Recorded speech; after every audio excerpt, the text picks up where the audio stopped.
what is insomnia? Well, it always like starts with one night of like choppy sleep or little sleep, and then our attempt to try to prevent that or make that stop, right? Or make sure we don't have another choppy night, right?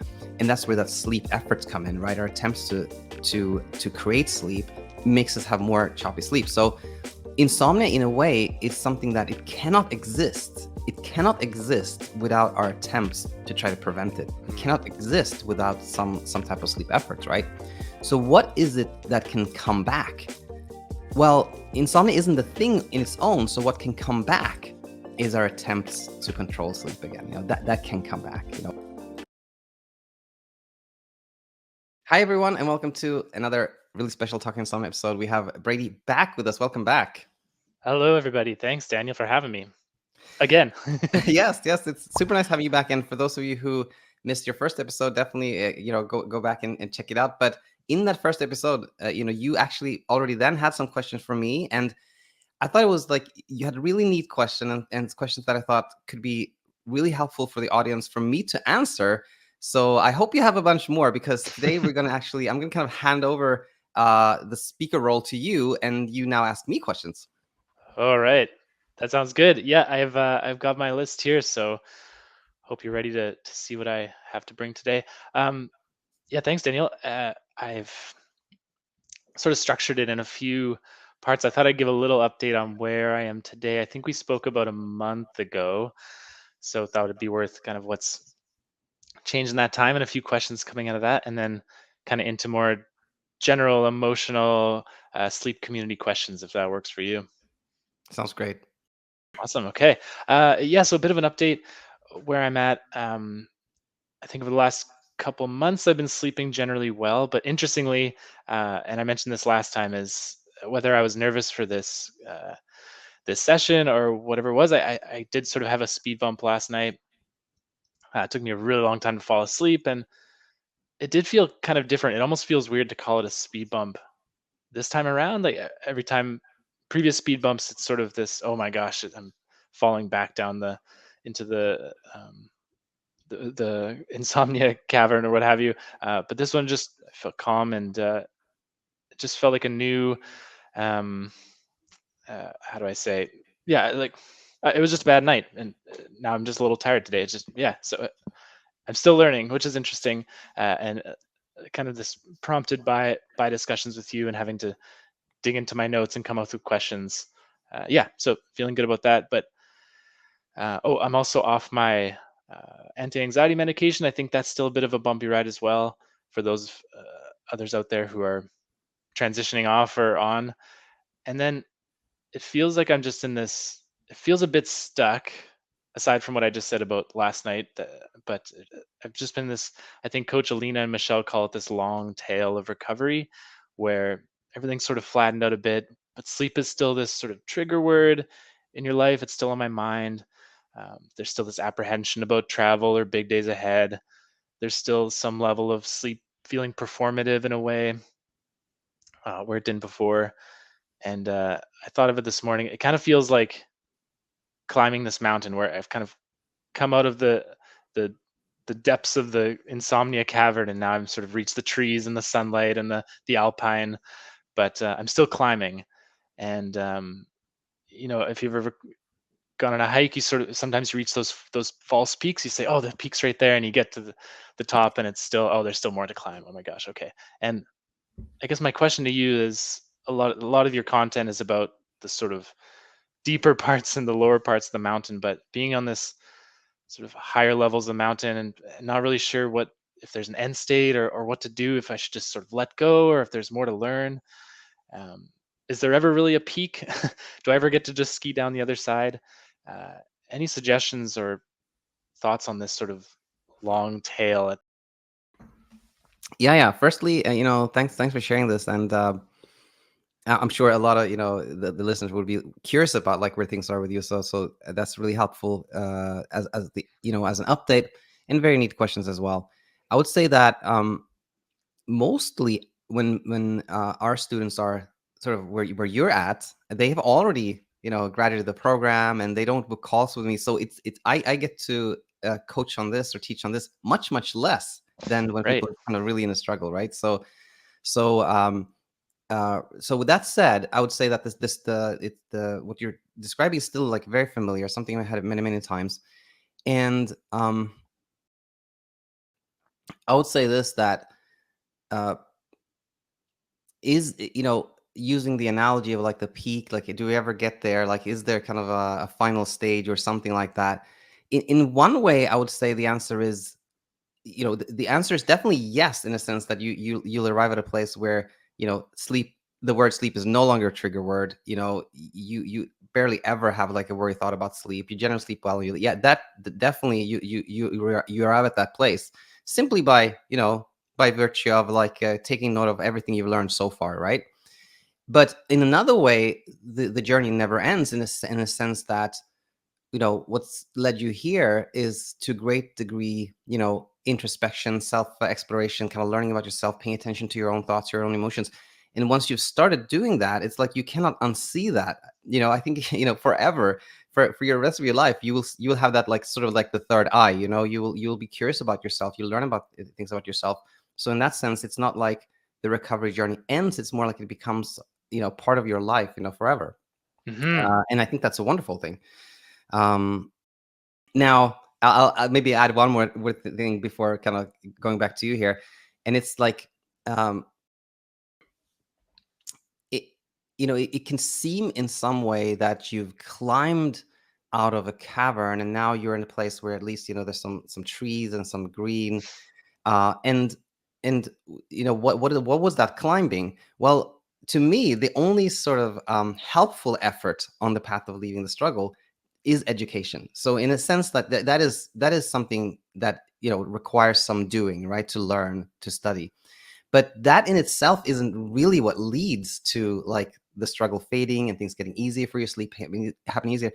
What leads there is actually almost like the opposite of climbing, which is like letting go, no longer Mm. trying to escape the cavern, like, and then the cavern sort of it falls out, it falls away by itself. And so the answer in terms of like, okay, I've arrived here, how do I arrive where a place where things are even more easy? Well, it's like the question then becomes, well, what led you here? It really was letting go. It was like Right. not trying so much, being willing to experience difficulties when they happen. And what led you here is what's going to lead you to where things get easier and easier and easier. Yeah, I like that. It's not a different approach. It's the same sort of mechanism, just at different stages. Yeah, that really resonates. Um, Sort of a similar metaphor that I've been thinking a lot about, because I injured my knee a few weeks ago, and it's feeling better now. But the physio told me, there's this initial rehabilitation. Your knee hurts, so you do the rehab to make it feel better, and then at some point, well, I think a lot of us, once it feels better, you sort of ignore it. But what the physio would tell you is there's this maintenance to make sure you don't hurt it again. So if that's stretching or rolling it out, is there any aspect to that analogy in insomnia recovery? Is there this sort of recommended maintenance or ongoing education, or is it really different in that it is that sort of closing the book or letting go? Um, Yeah, that's a very neat, very nice question. And I would say that um, there's no like required maintenance, because again, sleep is a passive process, and in our mhm. emotional state, that's also like something that self-regulates. I think wellness comes from a place where we're not trying to be happy or not trying to escape anxiety, right? So that also self-regulates. But there is something that I think can be helpful to sort of keep an eye out on, and it's the following. So uh, and not uncommon scenario is somebody saying like, hey Daniel, like I was doing well for like Mm, a year or something like that, but now insomnia came back. It came back out of nowhere.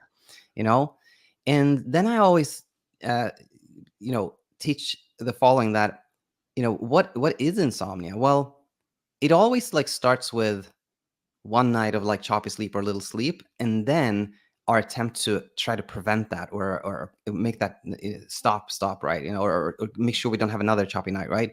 And that's where that sleep efforts come in, right? Our attempts to create sleep makes us have more choppy sleep. So insomnia, in a way, is something that it cannot exist without our attempts to try to prevent it. It Hmm. cannot exist without some type of sleep efforts, right? So what is it that can come back? Well, insomnia isn't the thing in its own. So what can come back is our attempts to control sleep again. That can come back, and then we can have some struggle again. So I think there's nothing required in terms of like maintenance, but it can help kind of in the stage where you're at, to just be aware of like efforts and attempts at trying to have control and manage again. Because and the beautiful thing is that once you see that, you don't have to do anything further. It's kind of like a secret. Once the secret is revealed, it doesn't exist anymore. So if you find yourself having a little more struggle, and you're like, oh wait, I'm about to like stop drinking coffee because I think that's going to help my sleep, and I wasn't fully aware of that, but now I see that, and then you can just be like, aha, interesting. And then again, by virtue of finding all those efforts, they don't have any impact anymore. Right. That is sort of the analogy to the maintenance is the reminding myself, and this happened last night during the speed bump of it's sort of going back in my mental notes.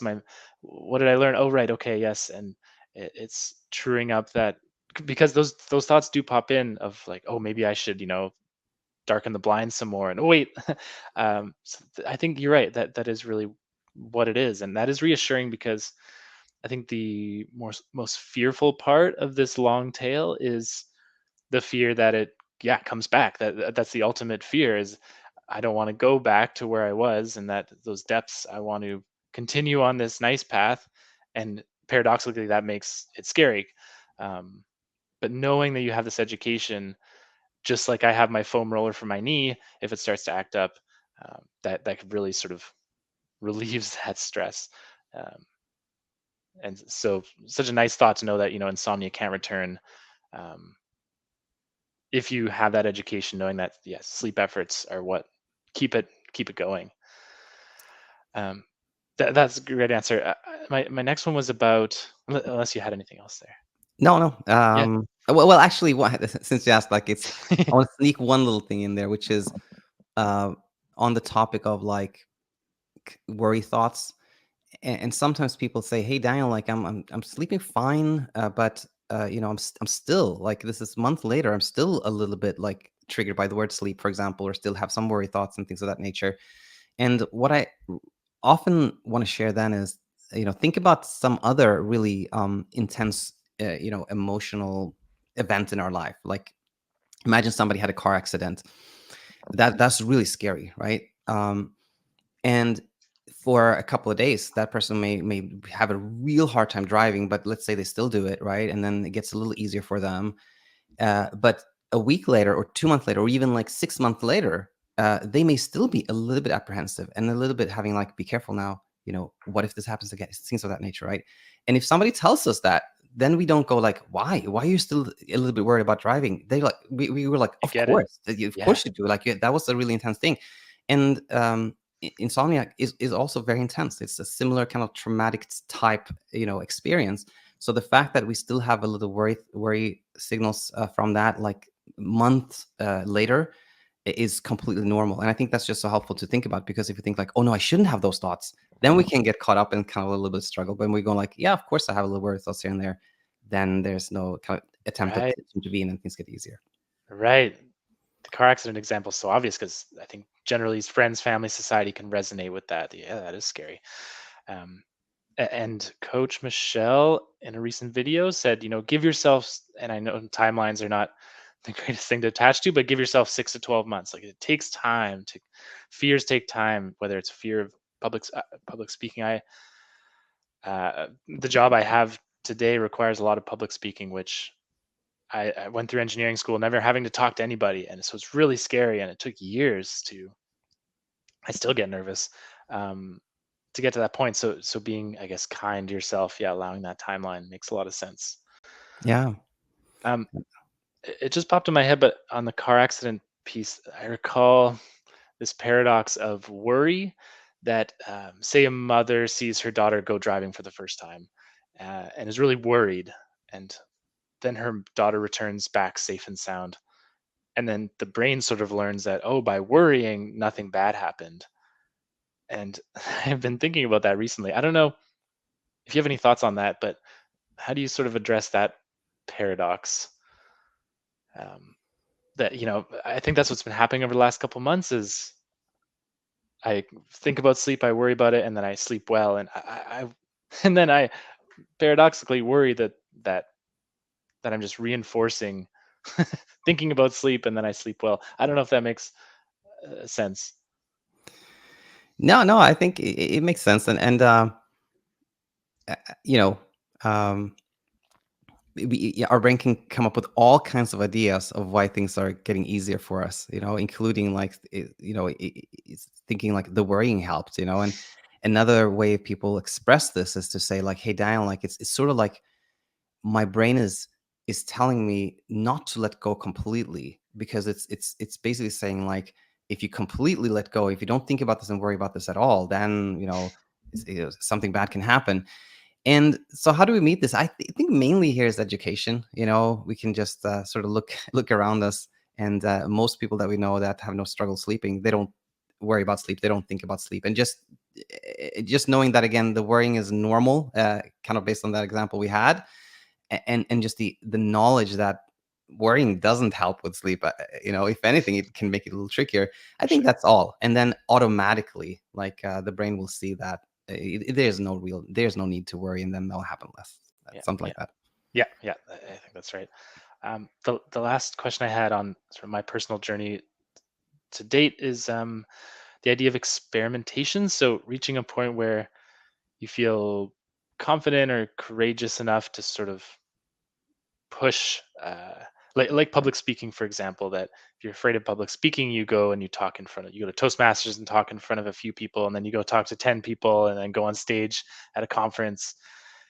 Does that experimentation and sort of purposeful, intentional um, facing your fears work? Like, maybe I'll have a coffee at 3 p.m., which I wouldn't before. Maybe I'll intentionally stay up late just to sort of show my brain and that I can stay up late. Is there anything there? Or should you just kind of let things unfold naturally? That life will deliver those tests.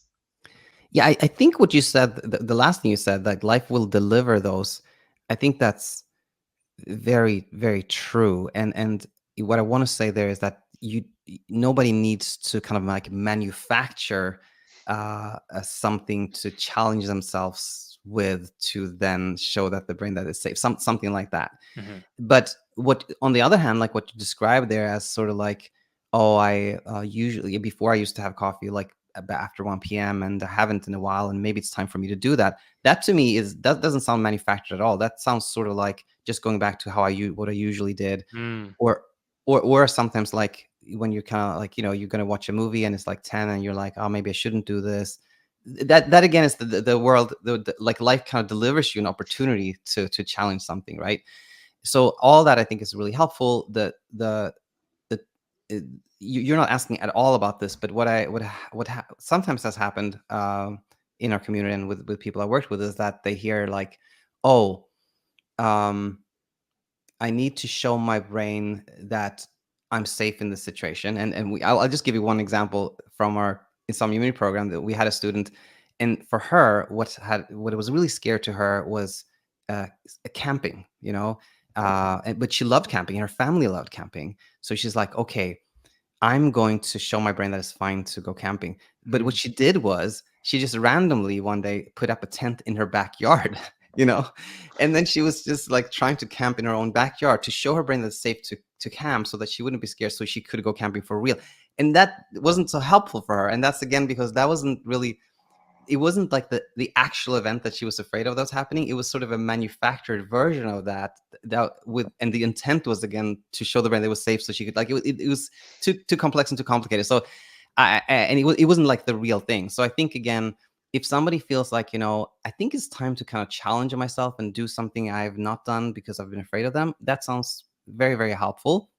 But it's again not necessary. I think you can also just like you know let let those things kind of come to you naturally, and meet them when they happen, something like that. Okay, yeah, great. I was hoping you'd say that.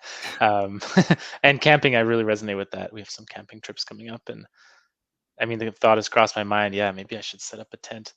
Uh, but it'll unfold as it will unfold. Um, Getting into the topic of emotions. I'm sure this is front and center for anyone going through this recovery process, but insomnia, for me, and I'm sure for most, is this sort of crash course on the full scale of human emotions, both sort of difficult emotions, positive emotions. There was a Brene Brown book where she sort of studied it was like 7,000 people, and those people could only really identify happy, mad, and sad. Uh, and all the other emotions are just so kind of hard to identify. But through insomnia, you're sort of exposed to like anxiety, fear, of course, but like embarrassment, envy, anger, frustration, guilt, and then there's also like happiness and joy and courage and bravery in there. Um, but I think what caused me a lot of the suffering and confusion was just understanding what the emotion I was experiencing was, and what I was treating. And if you'll bear with another of my analogies, it started to look like a tree for me, where like if the insomnia, or I'm not sure what the trunk and the roots are exactly, but sort of all the branches are these emotions, and like the branches might be. It sort of felt like I was hacking at the different branches, like hyper arousal. You stimulate your vagus nerve or something. You do some deep breathing. If you feel anxiety, you can medicate. You can do thought exercises. Go to see a counselor. For sleep itself, they say like get sunlight early and exercise. And then for fear, I think the traditional approach is like exposure therapy, like with the spider. You see a picture of a spider and then a real spider. But it gets really confusing because you're sort of experiencing all these at once, and it gets overwhelming to know what exactly to do. Should I be like rubbing my ear to help calm my vagus nerve, uh, or what if those are the branches? How do I address the roots of like the root cause, or the trunk, so to speak? Like what are we treating, and should, should people like focus in on like hacking away at the trunk instead of all these branches that are um, this sort of uh, the emotions that come from the experience. I hope that's making Yeah, sense. no, this makes a lot of sense. This is a great question, and because what you're illustrating is exactly the place where so many people are. Um, you illustrated this with sort of like a host of emotions and how you're told to meet them in different ways in kind of the mainstream. uh, a very similar situation is somebody who says, "Well, I've been diagnosed with depression and PTSD and an anxiety disorder, and I have insomnia. So what should I do?" Like it can appear like very very complex and complicated. Mm, And so I think this is where like simplification helps so much. And the way I think of it is as follows: that every single emotion we humans experience is uh, a, a a communication which has a practical purpose. It has an evolutionary role. Some of them are very obvious, like fears, of course, to keep us safe, right? We fight back.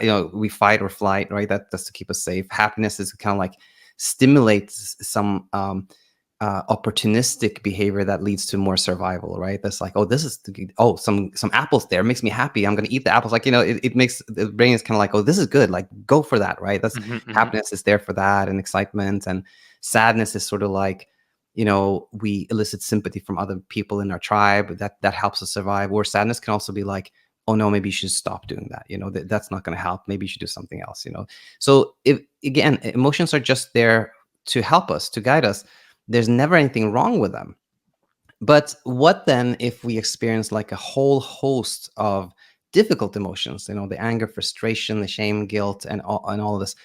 To me, it boils down to the following: that if we think about a communication person to person, what happens if we have a message for another person and they seem not so interested in it? Well, if it's not an important message, then maybe we'll go like, okay, that's fine. But let's say we have an important message for somebody we really care about, let's say they're about to, like, our best friend is going to buy a timeshare in Mexico because they're just in Mexico now, and we're like, no, that's not a good idea, and we're like, we send them a message like, maybe you shouldn't do that, and they're just like, they don't reply. Then we're like, oh, this is no good. They said they were going to spend all Mm, their savings on this. Then we're like, okay, maybe I should call them. We call them, we don't get a response. Then we're like, what am I going to do now? And then finally we go to the house and we're like, hey, I don't think this is a good idea, and I'm telling this because I'm your best friend. And they go like, I know, but I've done a lot of research and I think this is good for me. Then we're like, oh, okay, well, that's fine. Because the message was received now, and we don't need to repeat it over and over again. And I think it's this exact same thing plays out inside us. That whether it is fear or anxiety or anger, it is just a message, right? And the more we try to avoid that by, for example, like stimulating our vagus nerve, or taking medication or meditation, or whatever it is that we do because we kind of want to get away from that emotion, it's just going to lead to that emotion being amplified. yes. And anytime we do the opposite, which is like, okay, this is how I'm feeling, not necessarily how I want to feel, but it's okay to feel this way. I'm not going to try to escape this. Then the message is delivered, and the emotion becomes like de-amplified. So we have less and less of it. And this even like is as I'll finish this line of thinking with a kind of interesting example of how I think this is true, not only for the difficult emotions, but even for happiness. And you may say, like, when do you ever want to suppress feeling happy? That happens very rarely. But for example, I think many people will know that they've been in kind of a serious meeting and they think about something silly that's just so funny. And they're like, no, I can't be happy right now. And then you're like, you just can't contain it. You have to like bite your lip not to laugh, right? So it's the same thing. Even happiness is like amplified the more we try to suppress it. So I think this can makes things so much simpler, and that can be so helpful. So I think something like that's what I like to say. That's a great example. I sort of recently learned this. Yeah, with meditation, it's sort of like sleep efforts that you can meditate to try and bring on sleep, but that's not the right approach. You meditate to sort of calm down, or self kindness. A similar approach, that meditation should be used in the way to recognize the thoughts that you're feeling, just noticing them, or if there is something that your body is trying to tell you, your brain's trying to tell you, maybe action that, but to sort of push it away, avoid it, that just amplifies it. I've heard the analogy of like a beach ball that you try and push underwater and it just sort of pops back up. So just even tools like meditation, which seems so harmless, can, if you use it in a way to suppress anxiety, or it's just can make things worse. I like Alina's general rule of thumb, which is, anything you do, just move towards comfort, acceptance, and kindness. This, whatever you're experiencing, just move in a direction of kindness. I think it sort of removes that entire need to label what you're feeling with terms like envy or frustration or what have you. Just notice that feeling and kind of accept it with kindness.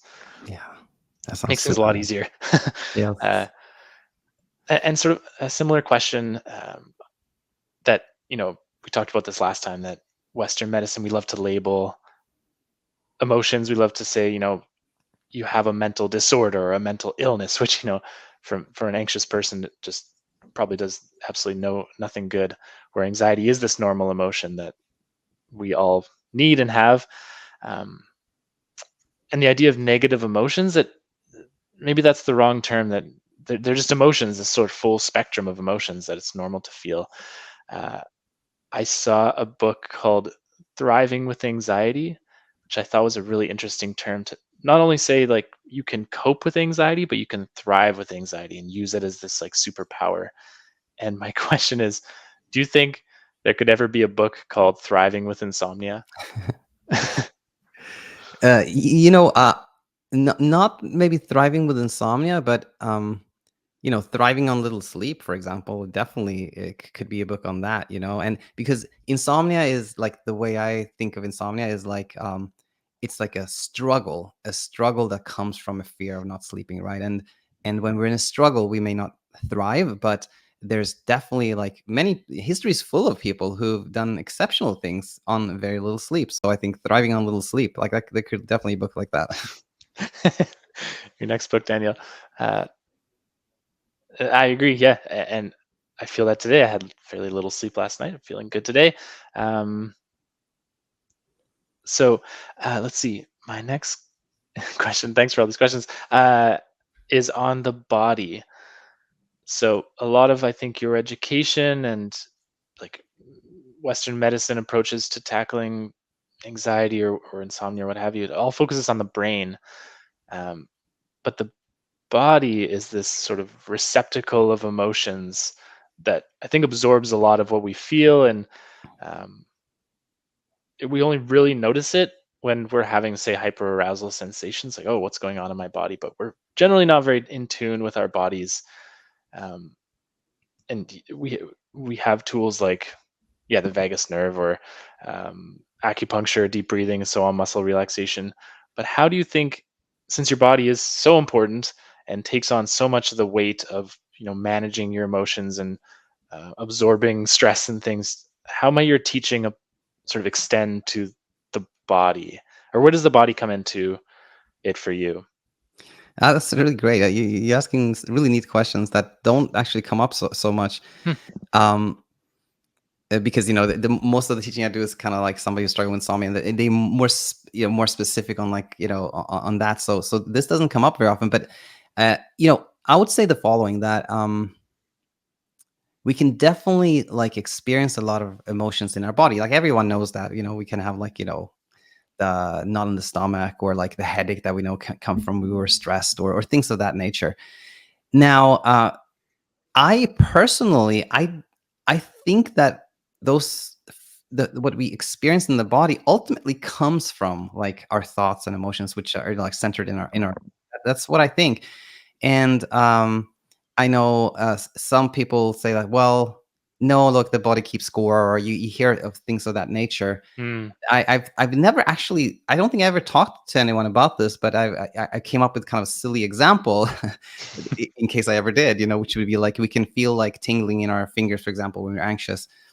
But if we would, let's say we had that quite a lot. We like almost always felt like some tingling in our fingers, because we were kind of in a constant hyperarousal state. If we would do like an arm transplant with another person, do we think that that person would have those tingles in their fingers even for a brief period or not? My belief is that they wouldn't, right? I don't think so, because I think it all Hmm. comes from kind of from the brain. So, and going back to kind of the breathing, vagal stimulation, and other things of that nature, how do they work? My view is actually very kind of simplistic and very straightforward, and I fully believe that everything we want, for example, peace of mind and peaceful sleep, truly comes from effortlessness. That's like the first NATO principle. So, and that principle can in a way be violated if somebody says like, I did this breathing exercise and that made me calm. That violates that principle, because then you're Hmm. saying, no, that's not effortless, you actually did something to make yourself calm. So how can we reconcile this, right? How can we reconcile the experience that people did, for example, an exercise and then felt calm? To me, that is the delegation there. That is somebody who's doing something and then kind of thinking, oh, this is so nice, now I don't have to do anything about my anxiety. That's the magic, not trying Right. to regulate it. That's the magic. And I experience this personally a lot. Whenever I feel anxious, stressed, I like to go running, and that can, and I always felt more peace of mind afterwards. And that can easily make somebody think, oh, so running kind of is your answer, that makes you feel less anxious. No, it's not. It's almost the opposite. It's like, when I'm running, it's more okay to feel anxious. It's like it becomes a positive. It's kind of like thriving with anxiety there. It's like, yeah, anxiety is good now. I'm okay with feeling it. And then, because then there's less effort, it goes away by itself. So that's how I see it. Right. That's such an important but subtle distinction. Um, that, yeah, I don't even know how to rephrase it. You said it so well. I think I'll leave it there. But for me, what works with I do have a lot of sensations in my body, a lot of hyperarousal seems to live there. My mind, I don't have the sort of racing thoughts as much. Anxiety does show up in a big way. The sort of mind, body, brain, gut axis, they call it. Um, And really what works for me is the same thing as acceptance of thoughts, is acceptance that you can be here and this is just a feeling. Um, Not trying to progressive muscle relaxation it away or anything. It can be there, and it fades. It's amazing. So I think there's a lot of parallels. Um, this one's interesting. You may not have heard this one before. In terms of the emotion of happiness and gratitude. So I remember in the sort of throes of the struggle, thinking, if I had this exact thought, if I could just sleep, all my problems would go away. And I truly believe that if I could just get 8 hours sleep, everything would be amazing. And I think, as anyone knows that has overcome it, or just is a regular person, that's not how it works. For even regular sleepers, that we still have stress and challenges in our lives. But you see these parallels, like with lottery winners, that, if only I could win $1 million, all my problems would go away and I'd be happy. And then they win the lottery, and their friends come asking for money, and the taxes take half of it away, and all these things, and they end up sort of at where they were potentially. So I don't know I haven't formulated a great question here, but like, when you reach a point, when you're sort of back to normal, and that gratitude and joy has sort of come down from sleeping well again, how do you kind of how can you prolong that gratitude and that resilience, and um,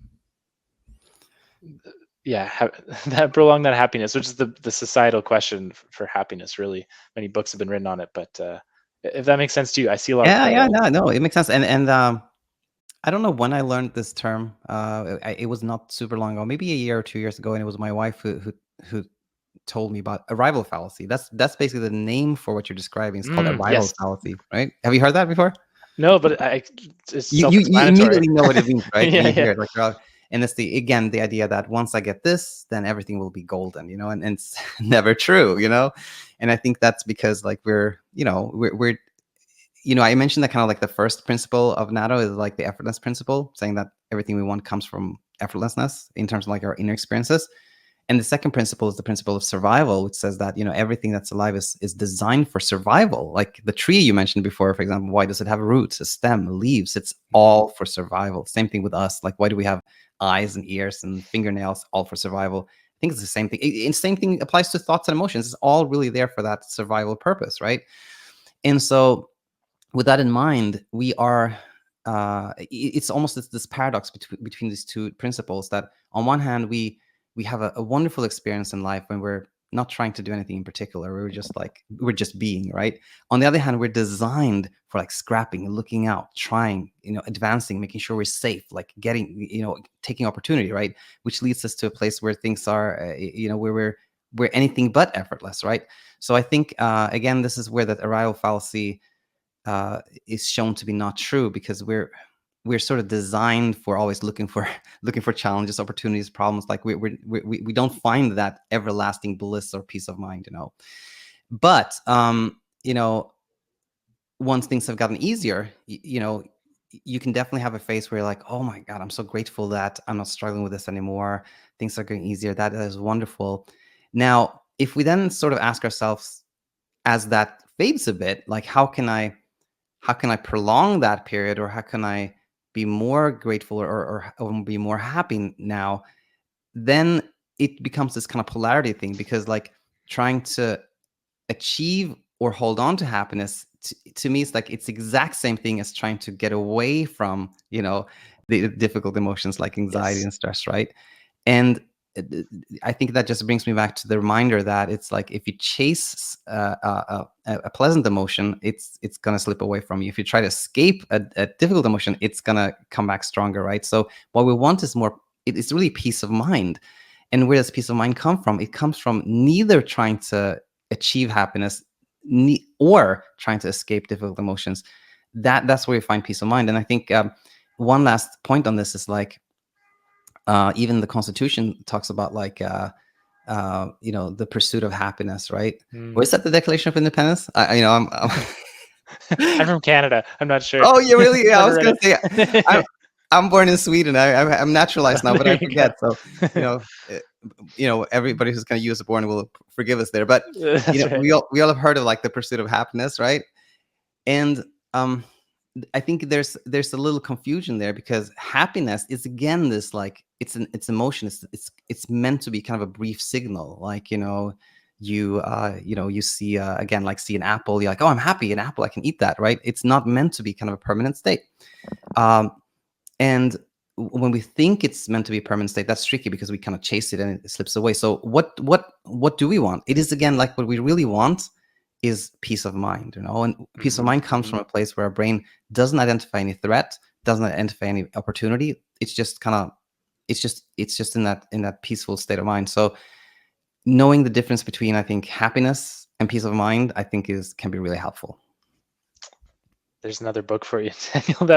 That's a fantastic outlook. I think there's a metaphor I saw once. Like, if the pursuit of happiness can feel like, okay, the sunshine is happiness, so I'm going to stare directly at the sun and chase that sunshine. That's not the answer. That's just going to cause injury. But if you go for a walk and sort of this effortless kind of walk through the forest and the sun shining down on you, then you get the benefits, and sort of going along with this peaceful mind rather than this.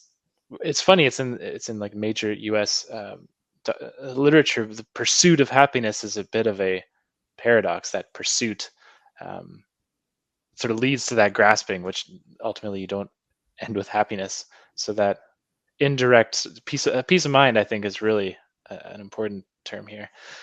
Yeah, thanks for that. It's fascinating, the kind of two sides of the same coin, the struggle and the happiness. It's very similar in how you approach it.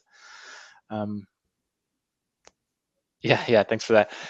I have a couple more, if that's okay, just on Yeah. community.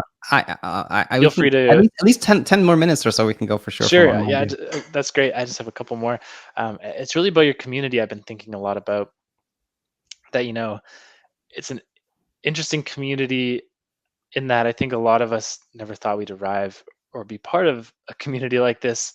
Um, and in the hard times, we sort of find your website and want to just siphon all the information. And then there's this thought that, I'm out of here kind of thing, similar to maybe groups like Alcoholics Anonymous, or where you have this issue or challenge that you want to solve through this group, and then get on your merry way. But I find myself um, continuing to be excited to see a new sleep coach school video, or Alina posts a letter in my email, and I'm still keen on the learning and seeing other people grow and learn as well.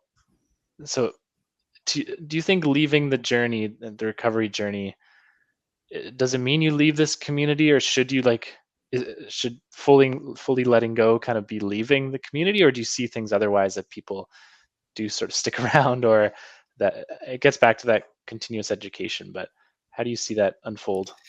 Yeah, no, another great question. And I would say that I know that there are many who have followed our YouTube channel for years and are still tuning in and listening. And I think uh, what happens is that everything we teach on, when you start to really understand this, you see that it's not about sleep. It's actually not about sleep. It's about like life in general. It's about struggles in general. It's principles and understandings and Exactly. teachings that applies to everything. So you can actually derive a lot of value from tuning in by just applying this not to sleep, but to life in general. So I think it can make a lot of sense to stay tuned in. Some people don't. Some people just kind of like they unsubscribe from the YouTube channel and whatnot. But I think even that person will probably continue their journey in some other way. Like they will have kind of like a curiosity and interest in kind of this kind of spiritual stuff, and they will pursue it that way. But I have, often people tell me like, hey, Daniel, like I'm about to graduate this program, but is there kind of is it kind of like an alumni program or something else I can Mm, join? Like it's something like that. And I've been pondering that a lot, and I'm actually working right now, kind of as a pilot project with some people from the community, as to create something like that. So maybe we'll have that in the future for people who want to stay connected in that sense. But yeah, I'll just share for now that it's definitely on my mind. Great. Yeah, that would interest me to be a part of something like that. Um, and on that note, the sort of, and I do, like, even if I have a great night's sleep, I watch these videos and I learn something because it applies so broadly. Um, and we spoke a bit about this last time, that the concept of immunity and education and effortlessness can apply to anxiety and OCD and depression, all these other more maybe mainstream, in quotes, diagnoses. Do you see a need out there? Like, you are the sleep coach school, but could there be a anxiety coach school or a fear coach school? Do you see that sort of maybe as spin-offs, even though the sleep coach school tackles all these? Um, do you see that gap existing in Yeah, yeah, the yeah, realm? absolutely. And that's like, again, I have no particular timeline in terms of like exact like years or months, but kind of like the big next steps that I see for myself and kind of the movement is uh creating exactly that, actually, like the Mm, anxiety coach school. That's kind of a next wow. step. And initially, I had more of an idea that no, it should be even more specific. Like it should be like we should have like a program for, PTSD. We should have one for like OCD, one for Mm, this. But I think now that it probably can all fit under like an anxiety umbrella, and then you can have like small like mini courses on these different ways we can experience that. I think it is valuable to separate it from insomnia. So you'll have like the sleep coach school, maybe kind of the anxiety coach school, so I definitely thought about that. And in fact, the step like before that, I think, is this book I've been pondering for many years, but I'm actually starting to write it now. Its working title is Principles of Natology, but I love it. the main kind of like the goal of that is to take like all the understanding we have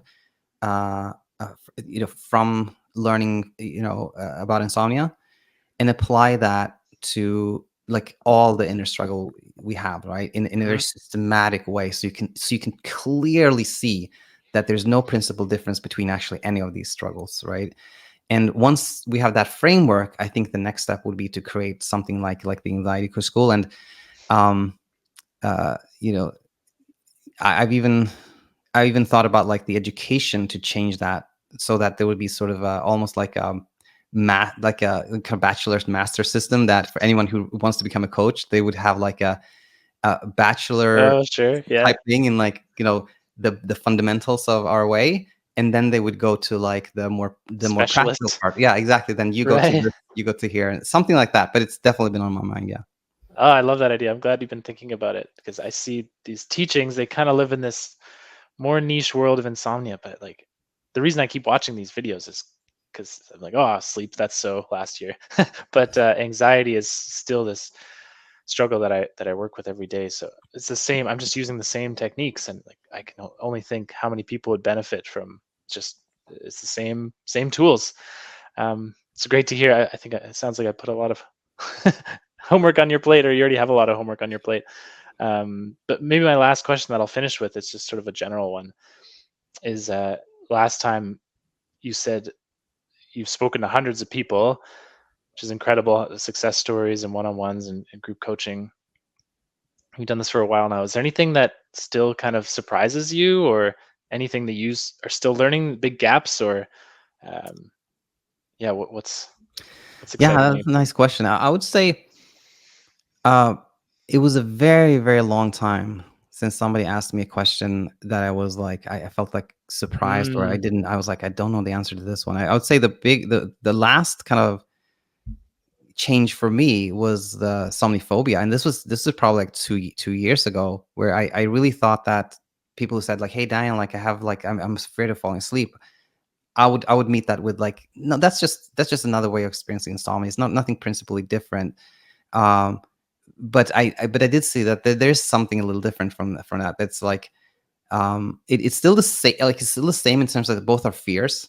One is kind of the fear of not sleeping, and one's the fear of the process of falling asleep, or actually the fear of being asleep. mhm. And I just started to recognize that as like, okay, there is a principle different there, and we can there. It's helpful to talk about this as somniphobia, although the same. Fear is fear. Like whenever we are scared, the answer to that is always like the same that we already talked about. But I'm just mentioning this as an example of like I think it was years ago since I really had like a big kind of change in my understanding when it comes to insomnia. But what I what but I think there's still, how should I put this?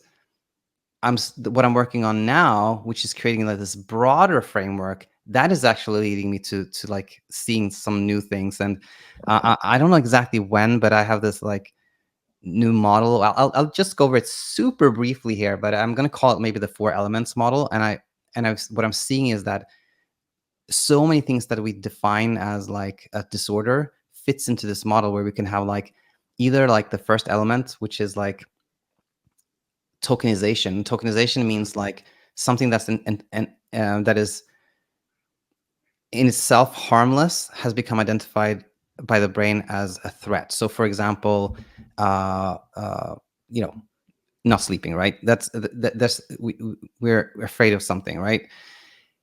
That is not harmful. And then on the second level, so the second element would be like when we have become so scared and experience fear a lot that we become scared of our own reaction. So that's kind of the fear of fear layer. That's kind of the second element.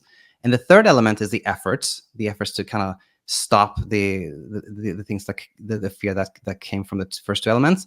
And then efforts can have results. So I know this is super fuzzy, but I'm going to give you an example where I think it's more clear. So you can say, again, a person had a car accident, and they thought a lot about that and worried a lot about it, and they actually injured their shoulder, and they couldn't work, and so they now became really depressed.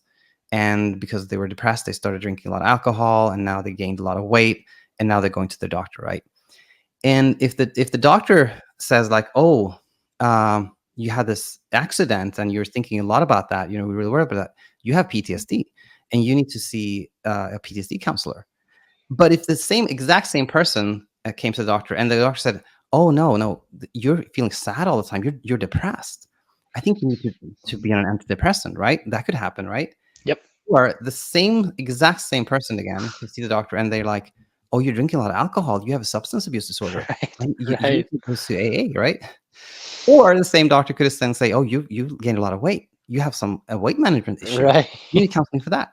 You know, but it can seem like there's 4 different things going on, but they're just 4 aspects of like one single struggle. It's just one thing going on. There's just one struggle, and kind of. But my big breakthrough is that you can fit anything into this model and see that they're not different entities. They're not different disorders. They're just various aspects of like this one single struggle, which is all centered around kind of like experiential avoidance. Hmm. And so that when I saw that with clarity, I was like, wow, this is really interesting. So that's going to be a big part of this new book and the understanding and everything else. Oh, nice. That kind of sounds like the branches example that the root is this experiential trauma, but the branches are the alcoholism or medication, PTSD counselor, but it's not addressing the root cause. But it can be so confusing. Yeah, all these knock-on kind of effects. I'm glad you're tackling that as well. Yeah. Well, thanks, Daniel. Anytime. That was a lot of maybe complex questions, but you always have amazing answers. So appreciate you giving me the time again. No, it was super nice having you as a guest again, Brady. And I have again, it was super interesting questions, and I think there was new stuff coming out here in this conversation that the community hasn't really heard before. So yeah, I want to thank you so much for being a guest again. Oh, good. Yeah. Thanks so much. Okay. Take Be care, in touch everybody. now. Hi there, Coach Dial here, and I hope you thoroughly enjoyed the video that you just saw. If you are finding yourself thinking a lot about what your life would be like if you weren't struggling with sleep, if you had bandwidth for everything else in life that you want to do, if you felt like yourself again, if you didn't even give the night a second thought, well, then I have news for you. Leaving the struggle is actually so much easier than we often think. Everything that you need truly is out here on our channel in our free content. The one thing that can be tricky though is that sometimes you don't really see where you are not contextualizing the teachings to yourself. And what also can be tricky is that it can feel a bit lonely and isolating to leave the struggle on your own. If this applies to you, then head over to thesleepcoachschool.com, because we have programs where you can join a community of people that are leaving the struggle, which is led by coaches who have already done so. And so if this, again, sounds like something you'd be interested in, head over to our website, thesleepcoachschool.com, and check out our Insomnia Immunity program. And if you decide to join, we can't wait to see you on the other side.